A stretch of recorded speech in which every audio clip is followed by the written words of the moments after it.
हमारे गांव में बहुत पहले रमा नाम की एक लड़की रहती थी, जिसकी उम्र करीब 15 साल की रही होगी। रमा को बचपन से ही तालाब, नदी और पोखरों में नहाना बहुत पसंद था और वो अक्सर जाती रहती थी। एक बार वह अपनी कुछ सखियों के साथ गांव में स्थित नदी में नहाने गई और नहाते वक्त उसके अंग के जरिए उसके शरीर में एक रक्त चूसक कीड़ा, जिसे गांव की भाषा में जोंक कहते हैं, चला गया और उसे पता भी नहीं चला। जैसे कि आप सब जानते हैं कि पहले गांव में लड़कियों की शादी छोटी उम्र में ही हो जाती थी, तो रमा की शादी भी पास के गांव के लड़के के साथ हो गई और वो अपने ससुराल चली गई। पर अब रमा को अपने शरीर में किसी चीज़ के होने का एहसास होने लगा था, वो भी एक नहीं कई सारी चीज़ों का। पर उसने ये बात अपने घर में किसी को भी नहीं बताई। दरअसल वो जब भी शांत माहौल में होती या सो रही होती तो उसे अपने पूरे शरीर में कुछ ऐसा रेंगता हुआ महसूस होता। धीरे धीरे अब रमा बहुत कमज़ोर होने लगी थी। उसकी आंखों के नीचे काले गड्ढे ही पड़ने लगे थे। फिर भी उसने किसी को ये बात नहीं बताई और ना ही उसके घर वालों ने इस पर ध्यान दिया। और इसी तरह एक साल बीत गया। अब तो रमा ठीक से चल भी नहीं पाती थी, पर उसने एक बात गौर की थी कि जब भी वो चूल्हे के पास बैठकर खाना बनाती तब उसका शरीर एकदम शांत रहता था, कहीं कोई हलचल नहीं होती थी।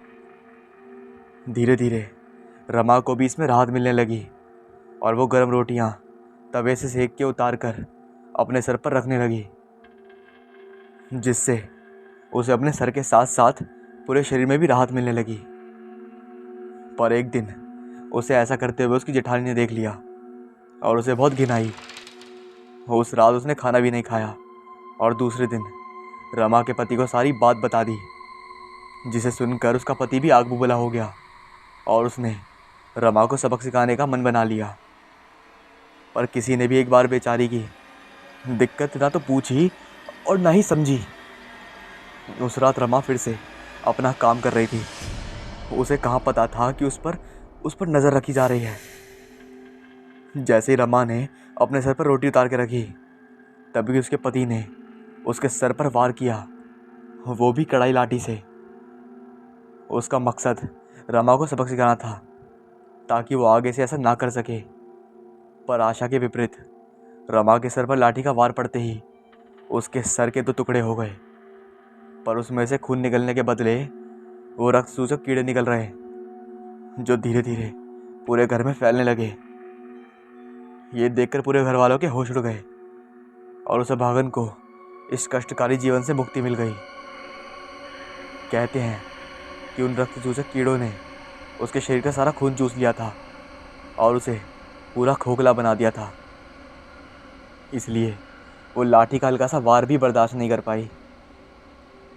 ये कहानी किसी भूत प्रेत की तो नहीं थी, लेकिन मेरे हिसाब से ये आपको डराने के लिए काफ़ी रही होगी। वैसे सोचो, अगर आपके किसी नॉन के साथ ऐसा हो तो चलो अब आगे बढ़ते हैं।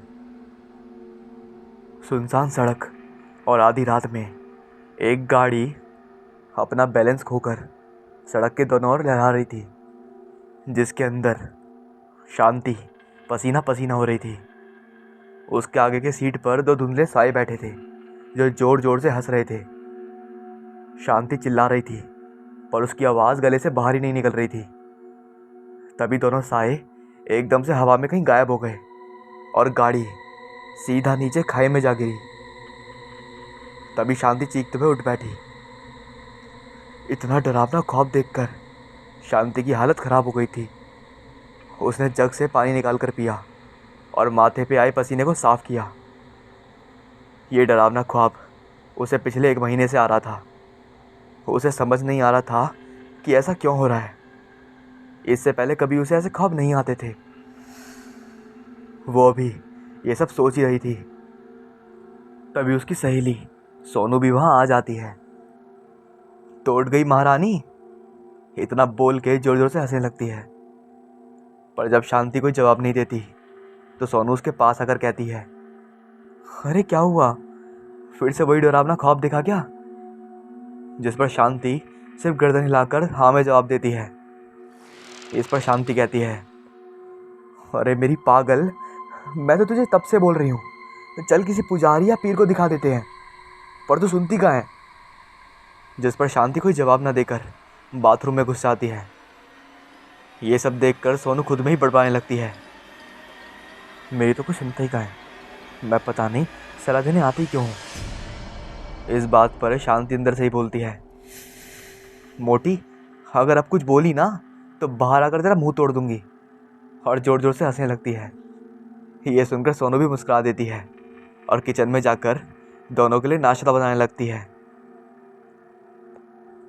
शांति और सोनू दोनों ही यूपी की रहने वाली और बचपन की सहेलियां हैं। अपनी पढ़ाई पूरी करके अब दोनों मुंबई में जॉब करने आई हैं। दोनों साथ ही रहती हैं और जॉब एक ही ऑफिस में करती हैं। शांति जब तैयार होकर बाहर आती है तो दोनों जल्दी जल्दी नाश्ता करते हैं और ऑफिस के लिए निकल जाते हैं। शाम को ऑफिस में ज़्यादा काम होने की वजह से शांति को रुकना पड़ता है। सोनू भी उसके साथ ही रुकना चाहती है, पर शांति ने उसे यह कहकर भेज दिया है कि उसे ज़्यादा समय लगेगा। अब शांति ऑफिस में अकेले ही रुककर अपना काम करने लगती है। राजीव, गाड़ी थोड़ा धीरे चलाओ प्लीज़, ये कार है, कोई हवाई जहाज़ नहीं। इस पर राजीव हंसते हुए कहता है, कूल डाउन स्वीटहार्ट, कुछ नहीं होगा, तुम बिना डरती क्यों हो। और वो जोर जोर से हंसने लगता है। इस पर मीनाक्षी नाराज़ हो जाती है और अपना मुंह फेर कर बैठ जाती है। इस पर राजीव हंसते हुए लता और किशोर के गाने प्ले कर देता है, जिसे सुन मीनाक्षी भी मुस्कुराने लगती है और फिर दोनों हंसते मुस्कुराते अपना सफ़र तय करने लगते हैं। इधर शांति को ऑफिस में काम करते करते रात के करीब 12 बज चुके थे। उसका सारा काम लगभग ख़त्म हो गया था और वो बहुत थक गई थी, तो उसने सोचा अब थोड़ा बहुत काम बचा है, कल ही आकर करूँगी। और वो अपना बैग उठाकर घर के लिए निकल जाती है। अभी वो अपनी कार से हाईवे तक पहुंची थी कि उसकी कार ख़राब हो जाती है। वो बहुत कोशिश करती है पर गाड़ी फिर से स्टार्ट नहीं होती। हार मानकर वो गाड़ी से नीचे उतरती है और लिफ्ट लेने के लिए रोड के साइड में खड़ी हो जाती है, पर उसे देखकर कोई भी अपनी गाड़ी नहीं रोकता। इसी तरह करीब 1 घंटा बीत गया। अब रात के 1 बज रहे थे। तभी उसे सामने से एक कार अपनी तरफ आते हुए नजर आती है और वो लिफ्ट के लिए हाथ दिखाने लगती है। राजीव, सामने देखो, शायद कोई लड़की खड़ी है, मुझे लगता है कि उसे मदद की ज़रूरत है। इस पर राजीव कहता है, क्या है यार मीनाक्षी, तुम भी इस लड़की के चक्कर में पड़ रही हो। वो कोई चोर या लुटेरे की गैंग मेंबर हो सकती है, या फिर कोई भूत या चुड़ैल। तुमने उसके ऊपर कपड़े नहीं देखे क्या, कैसे भूतों जैसे सफ़ेद सफ़ेद पहन रखे हैं। मैं गाड़ी नहीं रोकूंगा। जिसे सुन मीनाक्षी जोर जोर से हंसने लगती है और कहती है, क्या हुआ राजीव, अब तक तो तुम मुझे डरपोक बोल रहे थे और अभी खुद की हवा टाइट हो गई। वो कोई भूत प्रेत या चोर डाकू नहीं है, वो एक लड़की है जिसकी गाड़ी ख़राब हो गई है। वो देखो साइड में उसकी गाड़ी खड़ी है, चलो अब उसकी हेल्प करते हैं। हाय बड़े भूत प्रेत और चोर डाकू करने वाले। राजीव बेमन से गाड़ी शांति के सामने रोक देता है। जी हाँ, वो लिफ्ट मांगने वाली लड़की कोई और नहीं बल्कि शांति होती है। अपने सामने गाड़ी को रुकता देख शांति को थोड़ा सुकून मिलता है और जल्दी जल्दी गाड़ी के पास पहुंच जाती है। गाड़ी का विंडो नीचे होता है, जिसमें मीनाक्षी उसे बुला रही थी। वो शांति से पूछती है, क्या आपकी गाड़ी ख़राब हो गई है, क्या हम आपको कहीं छोड़ दें। ये सुनकर तो शांति को लगा मानो उसे उसकी मनमांगी मुराद मिल गई हो। उसने झट से हाँ में सर हिलाया और कहा, ऐसा करके आप मेरे पे बहुत बड़ा एहसान करेंगे। तभी मीनाक्षी ने गाड़ी का दरवाज़ा खोल दिया और उसे बैठने का इशारा करा। शांति को गाड़ी में बैठे करीब अब 10 मिनट से ऊपर हो गए थे, पर किसी ने भी अभी तक कुछ बोला नहीं। इस पर मीनाक्षी इस खामोशी को तोड़ते हुए कहती है, आपका नाम क्या है और इतनी रात गए आप यहाँ यूँ सुनसान सड़क पर क्या कर रही थी। क्या आपको डर नहीं लगता? इस पर शांति कहती है, जी मेरा नाम शांति है और मैं जॉब करती हूँ। दरअसल आज मुझे ऑफिस में काम ज़्यादा होने की वजह से वहाँ पर रुकना पड़ गया और रास्ते में कार भी ख़राब हो गई। मैं कब से लिफ्ट के लिए खड़ी थी पर किसी ने भी गाड़ी नहीं रोकी। अच्छा हुआ जो आप लोगों ने मेरी मदद की, वरना पता नहीं और कब तक ऐसे ही खड़ा रहना पड़ता। थैंक यू सो मच मेरी मदद करने के लिए। तभी इतनी देर से उनकी बातें सुन रहा राजीव बीच में ही तबाक से बोल पड़ा, अरे थैंक यू की क्या ज़रूरत है, मैं तो आपको देखते ही समझ गया था कि आपको मदद की ज़रूरत है। तभी अब उसकी बातें सुन मीनाक्षी हंसने लगती है और कहती है, समझ गए थे? क्या समझ गए थे वो भी बता दो। जिस पर राजीव हकलाते हुए कहता है, वो वो तो मैं बस तुम्हें डराने की कोशिश कर रहा था। अच्छा जी। और इतना बोल के मीनाक्षी हंसने लगती है। इतनी देर से उनकी बातें सुन रही शांति उनसे पूछती है, क्या हुआ, तुम दोनों इस तरह से हंस क्यों रहे हो? इस पर मीनाक्षी कहती है, जब तुम्हें पता चलेगा ना कि हम क्यों हंस रहे हैं तो तुम भी हंसने हंसते पागल हो जाओगी। इस पर शांति कहती है, तो फिर बताओ ना क्यों हंस रहे हो। इस पर वो राजीव की कई सारी बातें बता देती है कि किस तरह से राजीव उसे चुड़ैल या चोर डाकू समझ रहा था, जिसे सुन शांति भी हंसने लगती है और कहती है, हाँ लगता है, तभी कोई गाड़ी नहीं रोका था, मैं सबको सफ़ेद कपड़े वाली भूतनी लग रही होंगी। और वो और मीनाक्षी वापस से हंसने लगती हैं, जिस पर राजीव चिढ़ते हुए कहता है, ठीक है ज़्यादा हंसने की ज़रूरत नहीं है। पर फिर भी शांति और मीनाक्षी अपने मुंह पे हाथ रख कर हंसती हैं। जब थोड़ी देर बाद उनकी हंसी रुकती है तब शांति कहती है, वैसे आप लोगों ने बताया नहीं कि आप लोग इतनी रात गए कहाँ जा रहे हैं और आप लोग क्या करते हैं।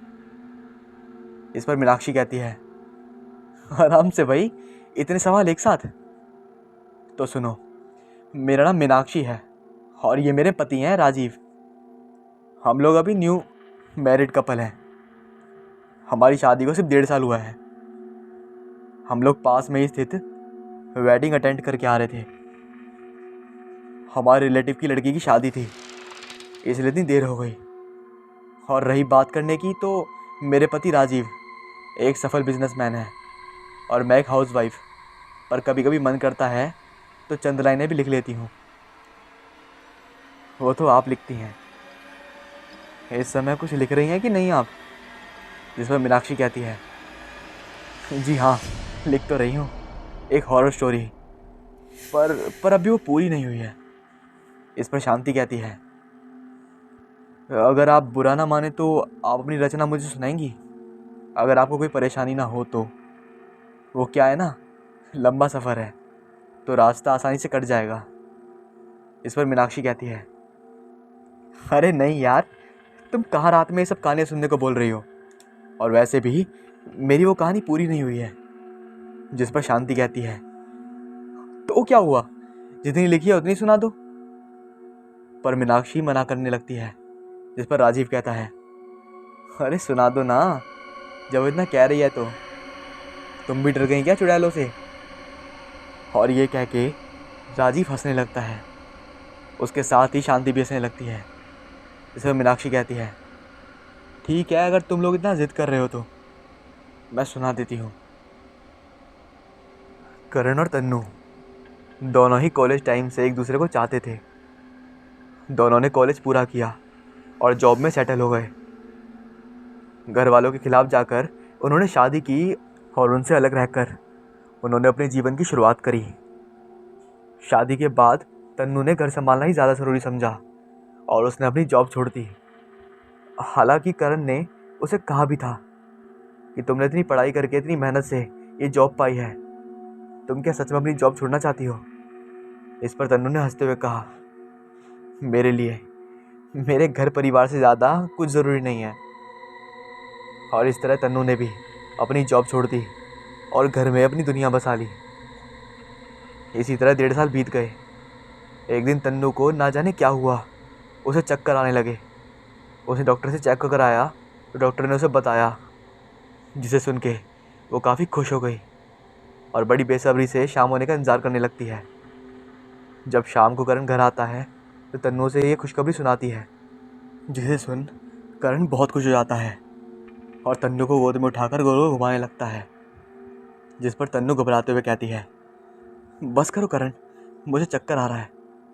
जिस पर अमन उसे नीचे उतार देता है और उससे बहुत प्यार से अपना ध्यान रखने को कहता है।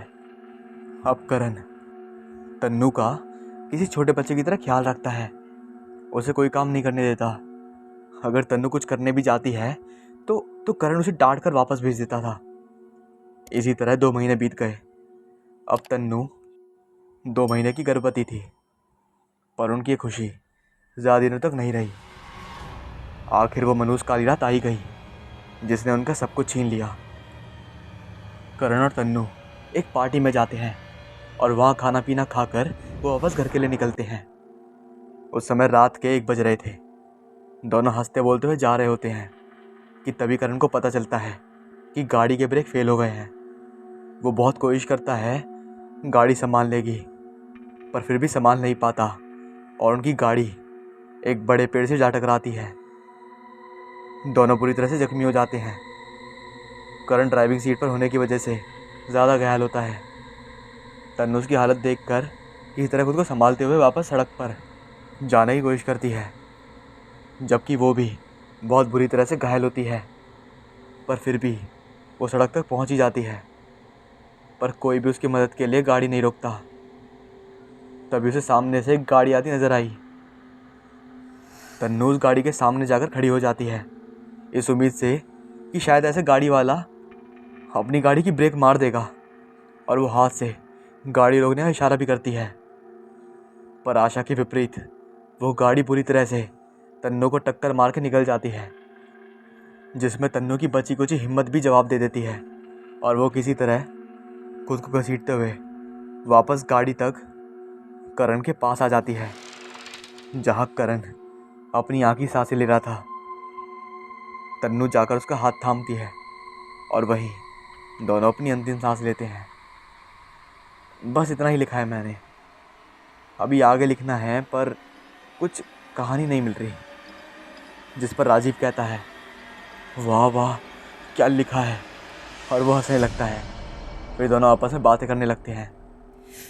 मीनाक्षी ने नोटिस किया था कि कहानी सुनने के बाद से ही शांति बहुत शांत थी। उसने पीछे मुड़कर देखा तो शांति की आंखों में आंसू थे। इस पर मीनाक्षी उससे कहती है, क्या हुआ शांति? जिस पर शांति कोई जवाब नहीं देती। इस पर राजीव कहता है, अरे शांति, ज़्यादा सीरियस होने की ज़रूरत नहीं है यार। इस पर मीनाक्षी भी कहती है, हाँ शांति, ज़्यादा सीरियस मत लो इस कहानी को। इस पर शांति कहती है, आपने आगे ही कहानी क्यों नहीं लिखी? जिस पर मीनाक्षी कहती है, कभी टाइम ही नहीं मिला। इस पर शांति कहती है, क्या मैं सुनाऊँ आगे की कहानी? इस पर मीनाक्षी कहती है, क्या तुम सुनाओगी आगे की कहानी? जिस पर शांति हाँ में बोलती है। तो राजीव कहता है, ठीक है फिर सुनाओ, ज़रा हम भी तो सुने आगे की कहानी क्या होता है।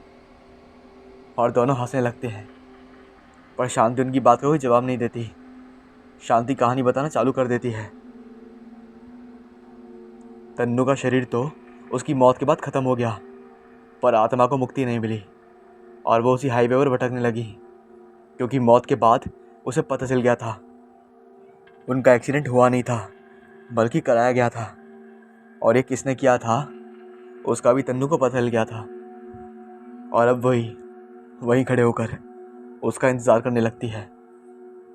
ये सब सुन के अब मीनाक्षी और राजीव के पसीने छूटने लगते हैं और वो पीछे मुड़कर शांति को देखने लगते हैं, पर कोई प्रतिक्रिया नहीं देती और बोलना चालू रखती है। आखिर तन्नू का इंतज़ार ख़त्म हुआ और वो लोग उसी रास्ते पर फिर आए जिनका तन्नू को इंतज़ार था। तन्नू ने उनसे लिफ्ट मांगी और उन लोगों ने उसे लिफ्ट भी दे दी। ये सब सुनकर मीनाक्षी और राजीव को लगता है ये कहानी तो उनसे मिल रही है। इससे पहले कि वो लोग कुछ और सोच पाते, शांति कहती है, गाड़ी में बैठे लोगों को अब लगने लगा कि ये कहानी तो उनसे मिलती जुलती लग रही है। ये सुनकर तो मीनाक्षी और राजीव के होश उड़ जाते हैं और वो 1 महीने पहले हुए घटना को याद करने लगते हैं। तन्नू, करण, मीनाक्षी और राजीव चारों ही कॉलेज फ्रेंड थे। चारों की आपस में बहुत जमती थी। आगे चलकर मीनाक्षी, राजीव और करण और तन्नू ने आपस में शादी कर ली। शादी के बाद इन लोगों ने अपना अपना घर छोड़ दिया और अलग रहने लगे। दोनों ही अपनी शादीशुदा ज़िंदगी से बहुत खुश थे। सब कुछ अच्छा चल रहा था, पर ये ज़्यादा दिनों तक नहीं रह सका। इसकी शुरुआत तब हुई जब करण और राजीव दोनों ने साथ में ही अपना बिजनेस स्टार्ट किया था। जहाँ करण काम करने में बहुत ही माहिर और मेहनती था, वहीं राजीव काम में शॉर्टकट तरीके ढूंढता था। इसी वजह से करण बहुत जल्द ही राजीव से आगे निकल गया और एक सफल बिजनेसमैन बन गया। पर राजीव को ये बात नागवार गुजरी और वो करण से मन ही मन जलने लगा, या यूँ कह लो उससे नफरत ही करने लगा। करण दिन प्रतिदिन कामयाबी की सीढ़ियाँ चढ़ता जा रहा था और राजीव वहीं का वहीं रह गया था, जिसकी वजह से उसे शराब की लत लग गई थी। मीनाक्षी समझ गई थी कि ये सब क्यों हो रहा है, पर उसे समझाने की बजाय उसने राजीव की ओर भड़कना चालू कर दिया। इधर करण और तन्नू इन सब से बेखबर हर वीकेंड पर राजीव और मीनाक्षी से मिलते और साथ में टाइम बिताते, पर उन्हें ये नहीं पता था कि जिन्हें वो अपना दोस्त समझते थे, अब वो उनके दोस्त न रह के आस्तीन के सांप बन गए थे, जो उन्हें कभी भी डस सकते थे। और फिर वो दिन भी आ गया जिसने तन्नू और करण की पूरी हंसती खिलती ज़िंदगी मिटा दी।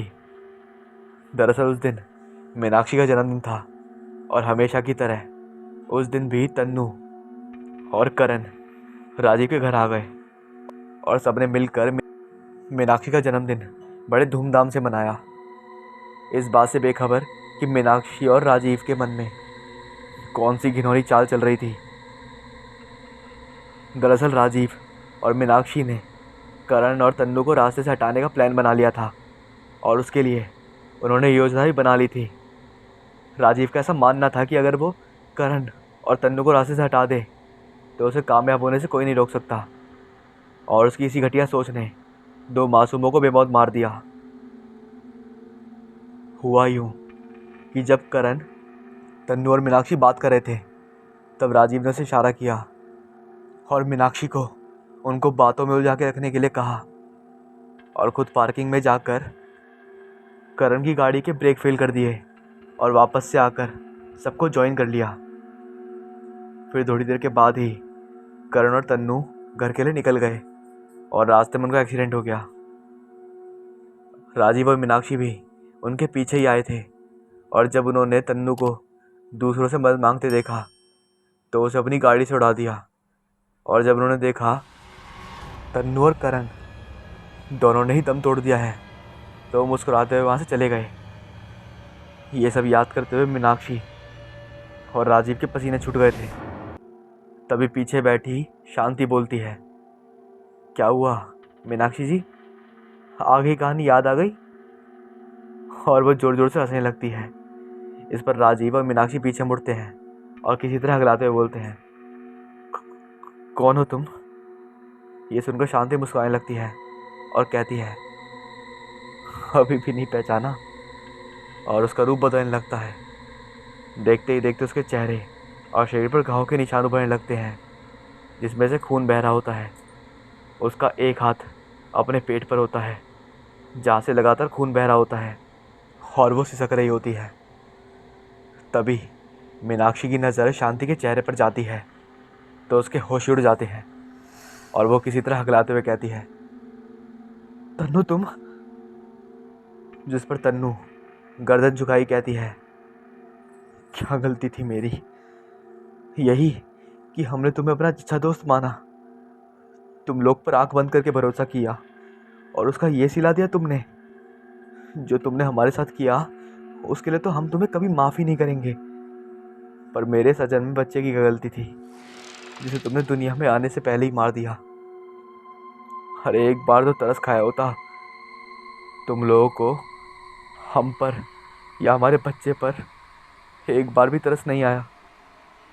ये बोलते हुए तन्नू गुस्से से लाल हो गई और उसकी आंखों से अंगारे बरसने लगे।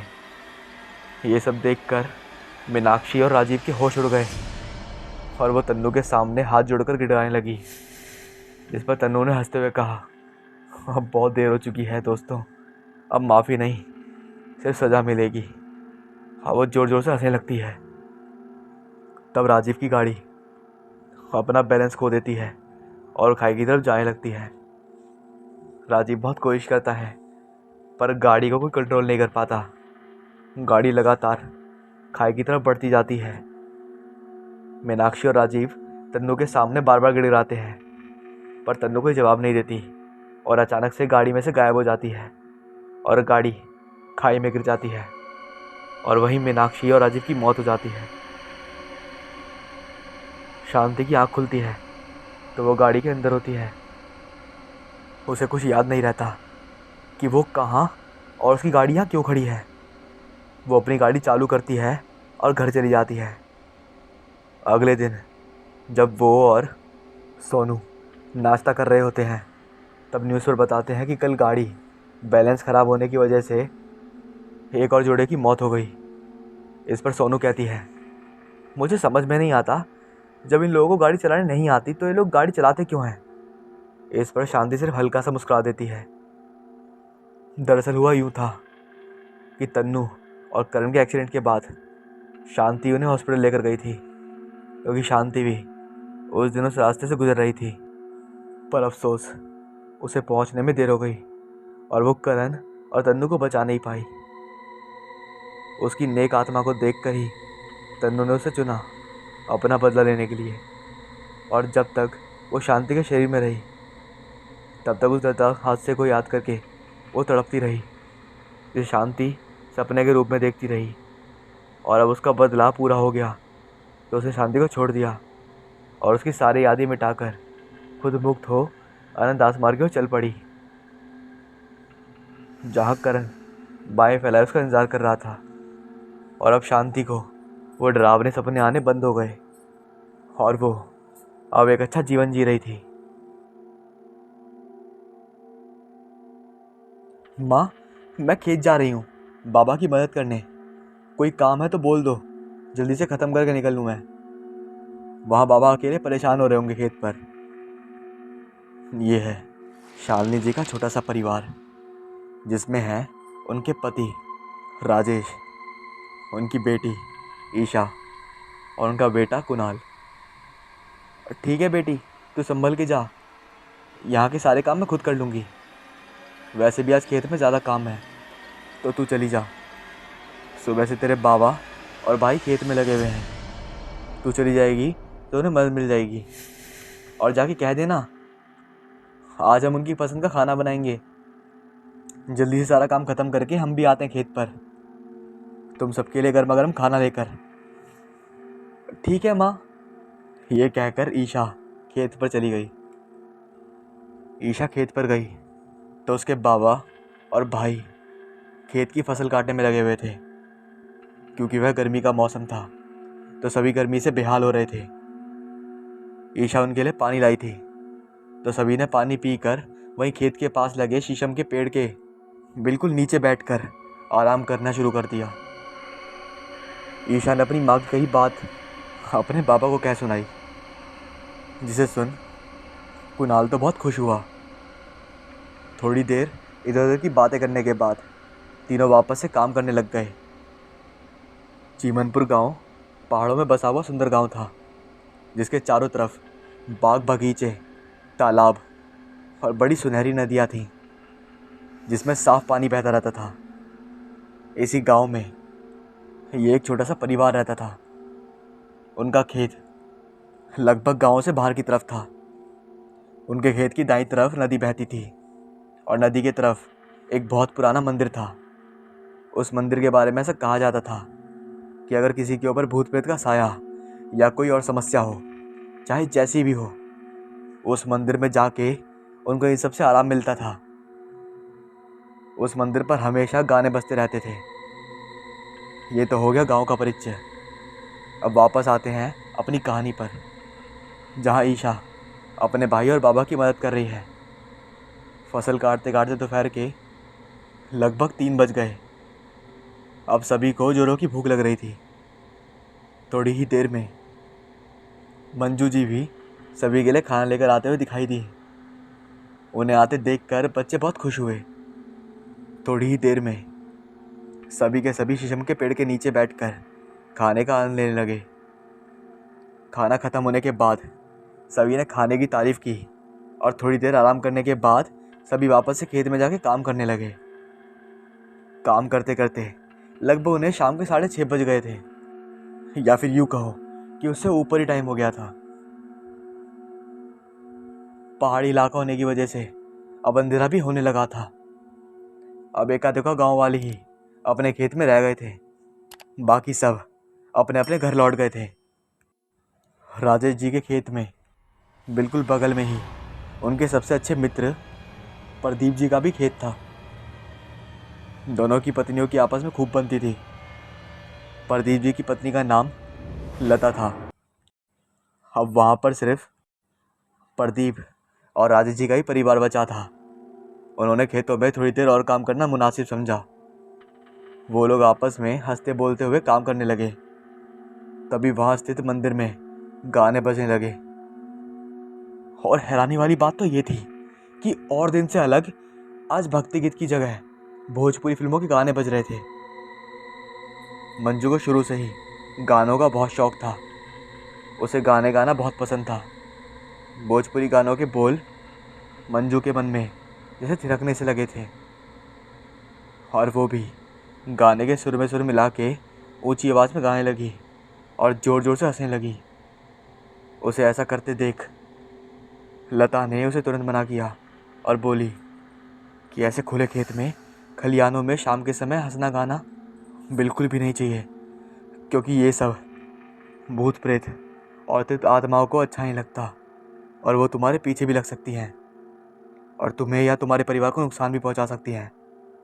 पर उसकी ये बात सुन के सभी वहाँ हंसने लगे और मंजू ने भी हंसते हुए कहा, ऐसा कुछ नहीं होता, ये सब मन का वहम है। तू कहाँ इन सब बातों में यकीन कर रही है? और अगर ऐसा कुछ होता तो वहाँ मंदिर में इस समय ऐसा गाना क्यों बजते? हाँ बोल। इसलिए तू भी इन सब बातों को छोड़ और गाने का आनंद ले। लता उसे बार बार मना करती रही, पर उसने उसकी एक ना सुनी और जल्दी काम निपटा के अपने अपने घर चले गए। रात में खाना खाते समय आपने सुना लता क्या बोल रही थी? खेतों पर भूत पिशाच वगैरह वगैरह, ये लता भी ना पता नहीं क्या क्या मानती रहती है। अरे भाई, वो तुम्हारी सखी है, तुम जानो, और वो मुझे तो बीच में मत ही घसीटो, राजेश ने हंसते हुए कहा। तो मंजू ने मुंह बना लिया। खाना खाने के बाद सभी सोने चले गए। मंजू ने भी बर्तन उठाए और उन्हें धोने के लिए चली गई। इधर प्रदीप जी के घर पर लता सामने खाना लेकर बैठी थी और कुछ सोच रही थी।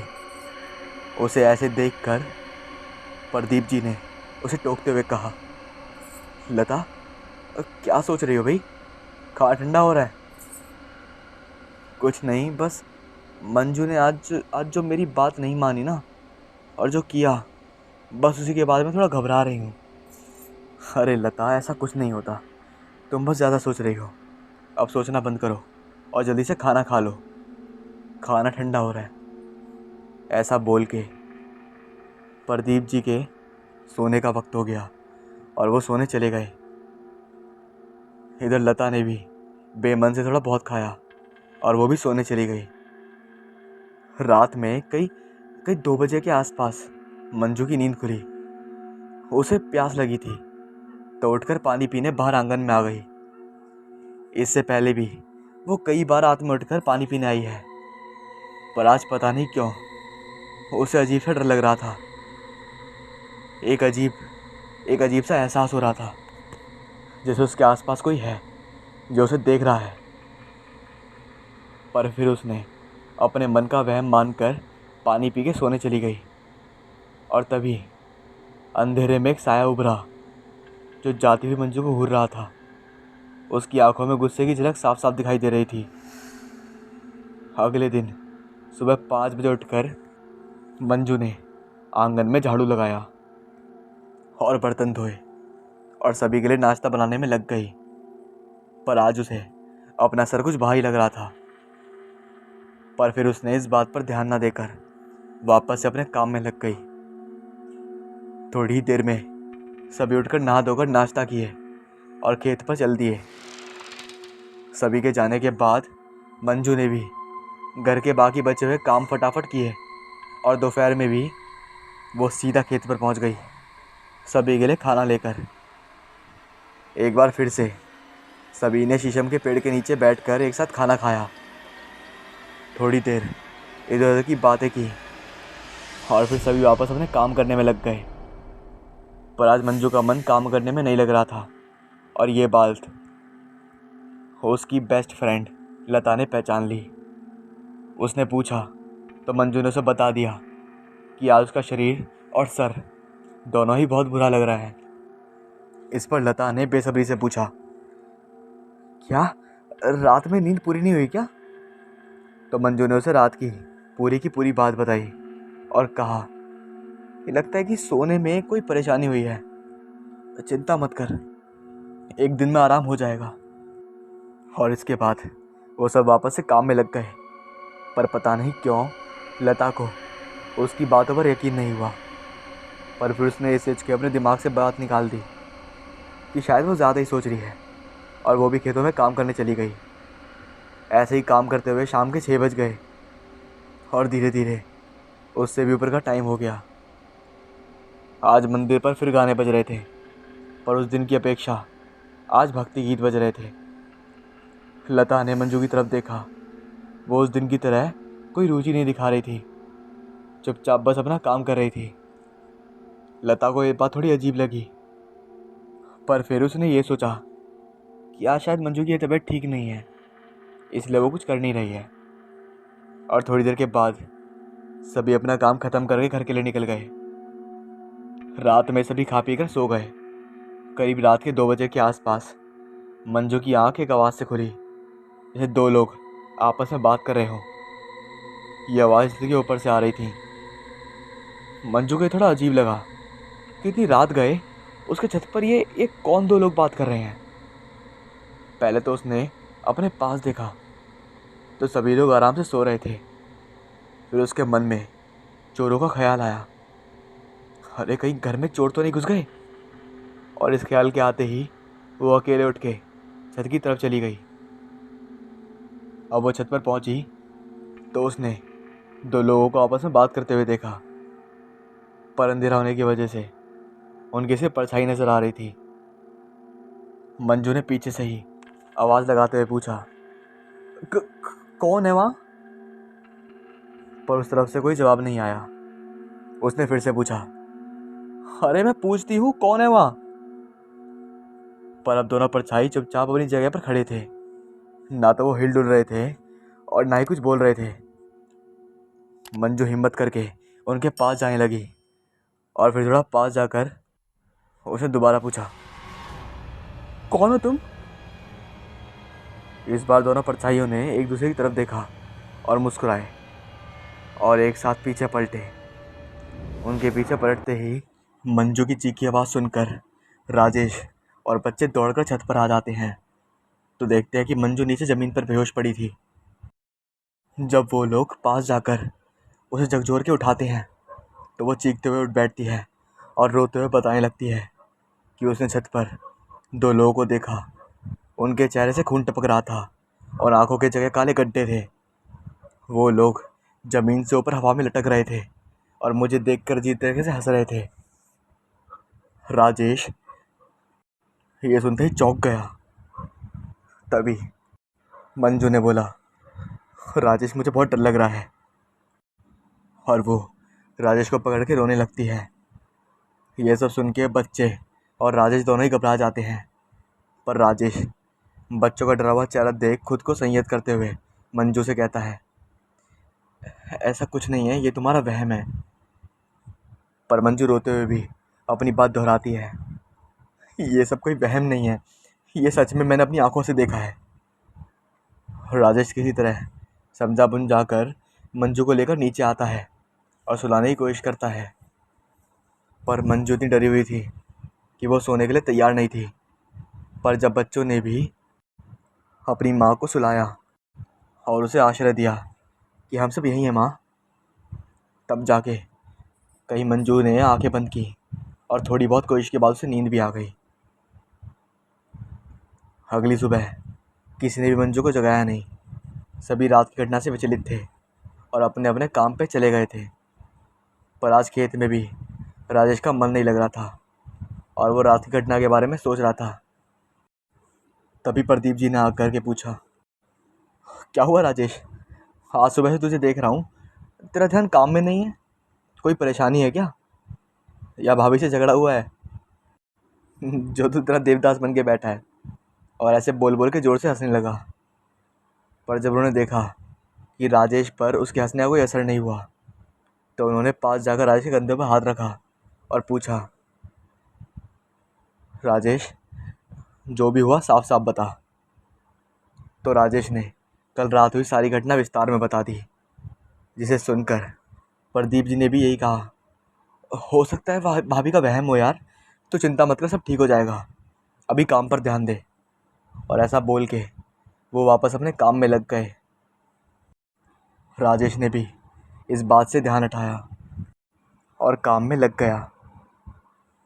आज मंजू सभी के लिए खाने लेकर आई, पर सभी के खा लेने के बाद वापस चली गई। आज वो खेत पर नहीं रुकी। ये सब देखकर लता को काफ़ी अजीब लगा और उसने राजेश से पूछा, अरे भैया सब ठीक है ना, ये भाभी को क्या हो गया? राजेश ने सुनते ही बहाना बना दिया कि उसकी तबीयत ठीक नहीं है, तो वो आज घर पर ही रुक गई और थोड़ा सा आराम कर रही है। ऐसा बोलकर वो वापस से काम पर लग गए। लता का तो मानो जैसे दिल नहीं मान रहा था, फिर भी वह भारी मन से वापस से काम में लग गई। और इसी तरह शाम हो गई और सभी अपने अपने घर गए। शाम को सभी खाना खाकर सो जाते हैं, पर जैसे ही रात के 12 बजते हैं, मंजू ज़ोर ज़ोर से चिल्लाने लगती है। उसकी आवाज़ सुनकर बच्चे और राजेश सभी उठ जाते हैं और वो मंजू को पकड़कर हिलाने लगते हैं और पूछते हैं, क्या हुआ? पर वो बस चेहरे पर हाथ रखकर चिल्लाए जा रही थी और कह रही थी, वो दोनों ही सामने खड़े हैं और मुझे देखकर हंस रहे हैं। पर राजेश और बच्चे हर तरफ देख रहे थे और उन्हें कोई दिखाई नहीं दे रहा था। बहुत देर तक समझाने के बाद मंजू शांत होती है और वापस से सो जाती है। पर अब धीरे धीरे रोज़ होने लगता है। अक्सर रातों में मंजू चीख कर उठ बैठती है और रोने लगती। कभी कहती कि कोई उसके पैर पकड़ खींच रहा था, तो कभी कहती कि कोई उसके पैरों में चूड़ियाँ लगा रहा है, तो कभी कहती कि कोई उसके पास खड़े होकर हंस रहा है। पर किसी को कुछ दिखाई नहीं देता। पर मंजू के पैर से खून बहता दिखाई देता था और कभी वो सीढ़ियों पर चिल्लाते हुए मिलती। किसी को कुछ समझ नहीं आ रहा था कि ऐसा क्यों हो रहा है। ये सब होते होते लगभग 1 महीने से ऊपर हो चुका था और मंजू की हालत अब दिन पे दिन बिगड़ती जा रही थी। अब उसने खेत पर जाना भी छोड़ दिया था। हमेशा गुमसुम सी और डरडरी सी रहती थी। राजेश से उसकी हालत देखी नहीं जा रही थी और उसे समझ नहीं आ रहा था कि वो क्या करे। लता कई दिनों से देख रही थी कि मंजू अब खेत पर नहीं आती। उसने कई बार राजेश से इस बारे में पूछा, पर फिर भी हर बार वो कोई ना कोई बहाना बनाकर टाल देता। पर आज लता ने तय कर दिया था कि आज वो सच जान कर रहेगी। आज जब रमेश खेत पर आया तो लता ने उस पर जोर देकर सारा सच जान लिया और सब सुन के तो उसके होश ही उड़ गए। वो उसी समय गिरती पड़ती राजेश के घर की तरफ भागी। घर पहुँच कर उसने देखा कि उसकी सखी सूख के काटा हो गई है और आंखों के नीचे गहरा काले निशान का गड्ढा पड़ गया है और वो गुमसुम सी एक कोने में बैठी है। जब लता ने उसके पास जाकर उसके कंधे पर हाथ रखा तो डर से चिल्लाने लगी। जब लता के समझाने पर उसकी तरफ देखा तो उसकी आंखों से झरझर आंसू बहने लगे और वो लता के गले लग के रोने लगी और रोते रोते उसे सारी घटना बता दी। लता उसे उसी वक्त नदी किनारे स्थित मंदिर में ले गई और वहाँ के बाबा को सारी घटना बता दी। बाबा ने कुछ देर अपनी आंखें बंद कर ली और फिर खोली और खोलकर बोले, हमें सब पता चल गया है, पर घबराने की कोई बात नहीं है, हम सब ठीक कर देंगे। और लगभग 3 दिन की पूजा के बाद बाबा ने एक अंगूठी मंजू को पहनाने के लिए दी और कहा, बेटा इसे हमेशा अपनी अंगुली में पहन के रखना। लता के पूछने पर कि वो कौन थे जो मंजू को परेशान कर रहे थे, तो बाबा ने बताया, वे पति पत्नी का जोड़ा था जो अकाल मृत्यु मरने के बाद बस यूं ही भटक रहे थे और उन्हें तुम्हारी सहेली का यूं खुले में हंसना और गाना अच्छा नहीं लगा, इसलिए वो इसके पीछे लग गए थे। पर अब घबराने वाली बात नहीं है, मैंने उन्हें अपने वश में करके उन्हें यहाँ कैद कर लिया है। लेकिन एक चीज़ हमेशा याद रखना, अगली बार से ऐसी गलती मत करना। और ये कह के बाबा ने उन्हें जाने दिया। मंजू ने लता का शुक्रिया अदा किया जिसकी वजह से वह ठीक हो सकी। आज मंजू जी अपने परिवार के साथ खुशहाल ज़िंदगी बिता रही हैं, पर यह घटना याद करके वो आज भी सिर उठती हैं। क्या आपको भूत प्रेत और आत्माओं में विश्वास है? कहा जाता है कि वही अतृप्त आत्माएं तीनों लोगों के बीच भटकती रहती हैं, जिनकी इच्छाएं अधूरी रह जाती हैं, जो मौत के बाद भी जिंदा हैं, बदला लेने के लिए, उन अधूरी इच्छाओं को अंजाम देने के लिए या उनसे रिहाई पाने के लिए। माना कि सभी को इसका अनुभव नहीं होता, लेकिन ऐसे कई लोग हैं जिन्होंने ना सिर्फ उन्हें महसूस किया बल्कि उन्हें देखा भी है। कोई भी घटना या कहानी अंधविश्वास सिर्फ तब तक कही जाती है जब तक वो खुद के साथ ना घटे, और जिसे भी उसका अनुभव होता है या जिसको भी वो शिकंजे में जड़पती हैं, उसका दम घुटने लगता है, उसकी रीढ़ की हड्डियाँ कांप जाती हैं, ठंड पसीने चलने लगते हैं। वो जिसको अपने शिकंजे में जड़ लेता है उसे फिर उसके चंगुल से कोई तांत्रिक, कोई ओझा, कोई मौलाना और चाहे कोई पीर फकीर, कोई भी नहीं बचा सकता। भारतीय हिंदू धर्म ग्रंथों में भूत प्रेत पिशाच पिशाचनी, चुड़ैल डायन डाकनी शाकिनी, मारी महामारी, ब्रह्म राक्षस यक्षिणी, पूतना भैरव पैताल जलपरी, करोड़ों तरह के भूत प्रेत हैं। इस्लामिक ग्रंथों के अनुसार जिन्नी जिन, खबीस मलंग आदि भूत प्रेतों की चर्चा की गई है, और जब उनका अनुभव जिसे होता है वो चीख चीख कर यही कहता है, भूत आया, भूत आया। ये घटना मेरे दोस्त के दादाजी के साथ घटी थी। बनारस के गंगा घाट के पास ही ये घटना, बहुत पुरानी बात है। तब मेरे दोस्त के पापा बहुत छोटे हुआ करते थे। मेरा दोस्त कट्टर ब्राह्मण परिवार से है और उनके खानदानी पेशे भी पंडिताई हुआ करते हैं। दोस्त के दादाजी पंडिताई करके ही घर का खर्च चलाया करते थे। दोस्त के दादाजी, जिन्हें हम सब दादाजी कहकर बुलाते थे, वो काफ़ी जाने माने विद्वान पंडित थे और वो लोगों के शादी ब्याह करवाना, बच्चे का मुंडन, गृह प्रवेश, हवन, तर्पण आदि किया करते थे। इसी के चलते उन्हें एक दिन के लिए बनारस से दूर किसी गांव में मुखिया जी की बेटी की शादी करवाने के लिए बुलवाया था।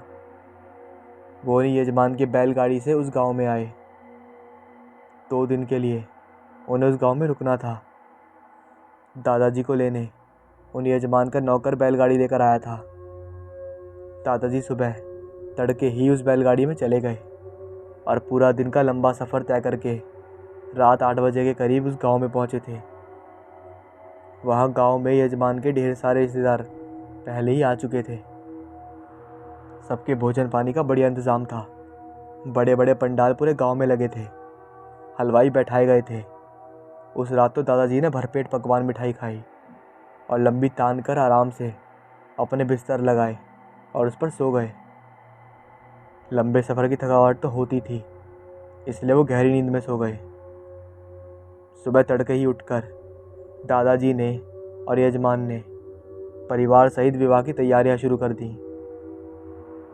दादाजी ने विवाह होम हवन के लिए जो जो सामग्री लगनी थी वह सब यजमान को लिस्ट बता दिए और खुद स्नान ध्यान कर श्री भगवान जी की चौकी और हवन कुंड बनाने में लग गए। फिर चाय नाश्ते का दौर चला और दोपहर भोजन बाद दूल्हा भी उस गांव बारात लेकर पहुंच गया।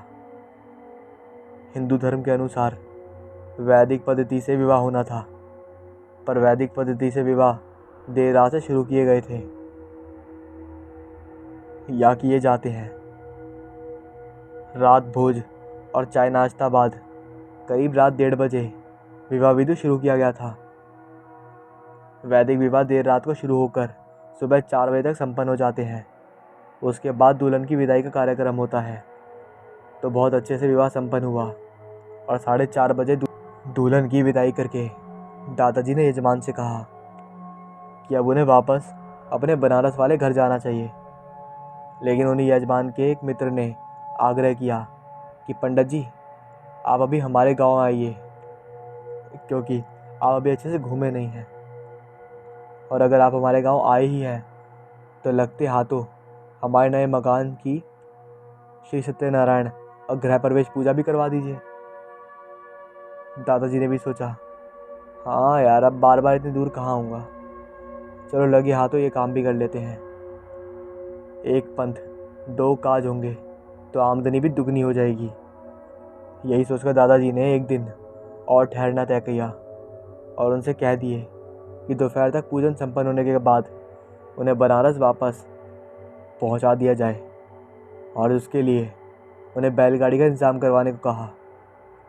वह यजमान खुशी से इसके लिए राजी हो गए और दादाजी ने शाम 4 बजे गृह प्रवेश और सत्यनारायण जी की पूजा पूर्ण कर दी और भोजन पकवान खाया। तब तक उनकी दक्षिणा के रूप में अनाज के बोरे और फल मिठाई रुपए सब कुछ उनके सामने रख दिए गए और उस यजमान ने बैलगाड़ी भी चढ़वा दी। दादाजी सबको आशीर्वाद देकर बैलगाड़ी में बैठे और बड़ी खुशी अपने घर वापस के लिए रवाना हुए। गाड़ीवान गांव खेत जंगल से होते हुए दादाजी को आराम से बनारस की ओर ले जा रहा था। वो लोग उस गांव से शाम 5 बजे निकल गए थे। दादाजी का अंदाज़ा शुरू से ही था कि शाम ढलते ढलते वो लोग गांव से निकलकर पक्की सड़क तक पहुंच जाएंगे, क्योंकि उसके बाद का सफ़र सीधा सीधा रास्ता ही था, वो भी पूरी तरह बनारस तक। लेकिन अचानक तेज़ बरसात होने की वजह से गांव की कच्ची सड़क पर जगह जगह गड्ढे भर गए थे और बैलगाड़ी को भी रोकना पड़ गया था बरसात में भीगने से बचने के लिए। इसी चक्कर में रात के 11 बज गए उन्हें मुख्य सड़क तक पहुंचते पहुंचते। मुख्य सड़क के आने के बाद गाड़ीवान और दादाजी को भूख लग गई, तो उन्होंने यजमान के घर में डिब्बे में पैक करके दिया हुआ स्वादिष्ट खाना खाया और सुराही में रखा ठंडा ठंडा पानी पिया। तब तक बैलों को भी आसपास हरी घास चरने के लिए गाड़ी से खोलकर पेड़ के साथ बांध दिया। फिर करीब रात 11:45 बजे वो लोग वहाँ से आगे बढ़ गए। रात के 12:30 बजे तक वो लोग मुख्य सड़क तक पहुँच गए थे। उस वक्त मुख्य सड़क भी कच्ची मिट्टी और छोटी गली नुमा रास्तों से भरी हुई थी। दादाजी जंगल और खेत पार कर चुके थे, लेकिन उस मुख्य सड़क पर भी कोई लैंप पोस्ट यानी बिजली के खंभे नहीं थे। इसलिए गाड़ीवान ने बैलगाड़ी में रखे एक और लालटेन को जलाया और दादाजी को देते हुए बोला, पंडित जी, आगे मेरे पास एक लालटेन तो जल रही है, लेकिन आपको पीछे बैठे डर न लगे, इसलिए आप भी ये लालटेन रख लीजिए। दादाजी बोले, अरे भाई, जब तुमने बैलगाड़ी इतनी तेज़ बरसात में खेत और जंगल के रास्ते निकाली तब मुझे डर नहीं लगा, तो अब क्यों डर लगेगा? अब तो बरसात भी बंद है और मुख्य सड़क पर जा रहे हैं। फिर भी अगर तुम चाहते हो तो ठीक है, रख लेता हूँ, लेकिन फिर भी तुम्हें तो आगे पीछे देखना होगा, कम से कम ये तुम्हारे पास रख देता हूँ, इससे बढ़िया, ताकि तुम्हें आगे पीछे का ढंग से नज़र आएगा। वैसे हम लोग सुबह 5 बजे तक तो बनारस पहुँच ही जाएंगे। गाड़ीवान बोला, जी पंडित जी, हो सकता है 8 भी बज जाएं, क्योंकि बरसात की वजह से हम लोग गांव से अब तक केवल 2.5 घंटे ही सफ़र तय कर पाए हैं। फिर भी अगर और कोई बरसात नहीं हुई तो शायद हम लोग सुबह 6 बजे तक शायद बनारस में होंगे। रात के गहरे सन्नाटे और वीरान सड़क पर उनके बैलगाड़ी के चलने की खड़खड़ आवाज़ गूंज रही थी। साथ ही बैलों के गले में बंधे हुए घुंघरू भी छन छन बज रहे थे उनके चलने के साथ साथ। कच्ची सड़क से अब मेन चौराहा आने वाला था। अचानक उन्हें सड़क के दूसरी तरफ से बहुत सारी औरत की बतियानों की आवाज़ें सुनाई पड़ी तो दादाजी और गाड़ीवान चौंक गए। कमाल है, इतनी देर रात इतनी सारी औरतें इस सुनसान सड़क पर, ये तो असंभव है। वो लोग आपस में बात कर ही रहे थे कि अचानक बहुत सी औरतों का झुंड उनकी बैलगाड़ी के सामने आ गया। सभी औरतें बहुत सजी धजी और नई नई साड़ियाँ पहने हुए थीं। ये सब देखते हुए पंडित जी ने उन औरतों से पूछा, क्या बात है देवियाँ, आप लोग इतनी देर रात इस तरह सज धज के कहाँ जा रही हैं? इस पर उन सुंदर औरतों ने कहा, अरे पंडित जी, भगवान का लाख लाख शुक्र है जो आप हमें यहाँ मिल गए। पंडित जी ये सुनकर चौंकते हुए बोले, अरे ऐसा क्यों देवियाँ, आखिर मुझसे तुम्हारा क्या क्या काम होगा? तो उनमें से एक सुंदर औरत ने मुस्कुरा कर कहा, पंडित जी, हम लोग पास के ही गाँव में रहती हैं। दरअसल हमारी बड़ी बहन की शादी है आज, लेकिन तेज़ बरसात के चलते शादी कराने वाले पंडित जी अभी तक हमारे गांव नहीं पहुंचे हैं। दूसरी औरत बोली, पंडित जी, बैंड बाजा बारात और दूल्हा दुल्हन के साथ साथ सारे रिश्तेदार और गांव वाले तैयार बैठे हैं और मुहूर्त का समय निकलता जा रहा है, क्योंकि अभी तक शादी करवाने वाले पंडित जी नहीं आए हैं और अब तो उनके आने की कोई उम्मीद भी नहीं बची। फिर सब औरतों ने एक स्वर में बोला, पंडित जी, अगर आपकी मेहरबानी हो तो आप हमारे साथ गांव चलकर बिटिया की शादी करवा दीजिए। बदले में आपको 3 गुना दक्षिणा मिलेगी। अगर आज रात शादी नहीं हो पाई तो फिर बहुत दिनों तक कोई योग नहीं है शादी के लिए। तिगुनी दक्षिणा के बारे में सुनकर पंडित जी बहुत खुश हो गए और सोचे कि चलो लगे हाथों ये शादी भी करवा ही देते हैं। बदले में 1.5 साल धन मिलेगा तो फिर काफ़ी दिनों तक बैठकर मज़े से खाऊंगा। दूसरा काम मिलने तक कोई झंझट ही नहीं होगा। यही सोचकर पंडित जी तुरंत मान गए और गाड़ीवान से बोले, भैया तुम ऐसा करो, तुम वापस अपने गांव लौट जाओ। मैं इन देवियों के साथ इनके गांव जाता हूँ। इनकी बिटिया की शादी करवा कर इनके ही गांव से दूसरे बैलगाड़ी में मैं अपने घर चला जाऊँगा।